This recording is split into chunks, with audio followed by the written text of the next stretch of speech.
नमस्कार, मैं हूँ रूबी जैन, अरिहंत कंसल्टेंट्स मुलाना से। ऑस्ट्रेलिया की न्यू अपडेट्स आई हैं। अगेन ऑस्ट्रेलिया ने फिर से अपने स्ट्रिक्ट रूल्स एंड रेगुलेशंस लगा दिए हैं स्टूडेंट्स के लिए, बट इसमें डरने वाली कोई भी बात नहीं है, क्योंकि अभी जो फर्स्ट रूल है वो है जीटीई को रिप्लेस करके जीएस करना। अब जीटीई क्या था? Genuine temporary एंट्रेंट। उसके लिए क्या होता था? 23 मार्च 2024 से पहले जितने भी स्टूडेंट्स ने अपनी फाइल लॉन्च की थी वो जस्ट 300 वर्ड्स की अपनी एक एसओपी सबमिट करते थे। बट 23 मार्च 2024 के बाद जो भी स्टूडेंट्स ऑस्ट्रेलिया में अपनी फाइल लॉन्च करेंगे उन्हें अब 300 वर्ड्स की एसओपी सबमिट नहीं करनी, रादर उन्हें क्या करना होगा, एक ऑनलाइन एप्लीकेशन फॉर्म होगा। जब वो अपनी एप्लीकेशन को फिल करेंगे तो उसमें हर क्वेश्चन का आंसर करना होगा स्टूडेंट को, और वो मैक्सिमम 150 वर्ड्स में आंसर करेगा। आपको बताते हैं कि ऐसे कौन से क्वेश्चंस हैं जिसके आपको आंसर्स करने हैं। Now we will discuss the questions that the student will fill during the online student visa application form। और वो जो questions होंगे वो होंगे स्टूडेंट्स के एकेडमिक से रिलेटेड, उनके अगर वो जॉब कर रहा है तो वर्क एक्सपीरियंस से रिलेटेड, फैमिली से रिलेटेड, कम्युनिटी से रिलेटेड और अपने फाइनेंशियल से रिलेटेड। तो अगर स्टूडेंट ने +2 किया है तो उससे जो भी क्वेश्चन का वो आंसर करेगा तो उससे रिलेटेड उसे अपने सपोर्टिव डॉक्यूमेंट्स भी देने हैं।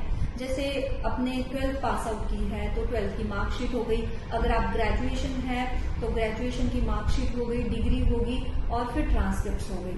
तो इस तरह के सपोर्टिव डॉक्यूमेंट्स आपको सबमिट करने हैं अपने।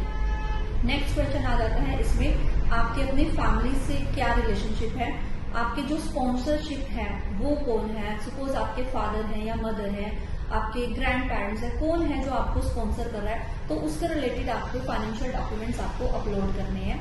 और इसमें सबसे इम्पोर्टेंट बात ये है कि पहले जो ऑस्ट्रेलिया था वो जस्ट 6 मंथ्स की ही फाइनेंशियल डॉक्यूमेंट्स की रिक्वायरमेंट को अपना शो करता था कि आपको जस्ट 6 मंथ्स की ही बैंक स्टेटमेंट को शो करना है। बट नाउ ये सबसे बड़ा चेंज है कि ऑस्ट्रेलिया ने 1 साल पुराना जो है वो स्टूडेंट की, अगर वो बिजनेस एक्टिविटीज है तो उसका 1 साल पुराना बैंक स्टेटमेंट शो करने को बोला है। और अगर स्टूडेंट ने ग्रेजुएशन के बाद जॉब किया है या उसके पेरेंट्स अगर जॉब कर रहे हैं तब भी उसकी बैंक स्टेटमेंट 1 ईयर ओल्ड होनी चाहिए।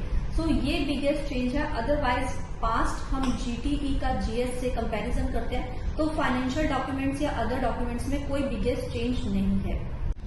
Apart from all these questions there are several other questions जो पहले भी आप अपनी एसओपी में आंसर करते थे कि why you have not choosed this course in your home country. आपने इस कोर्स को अपने होम कंट्री में क्यों नहीं चूज किया।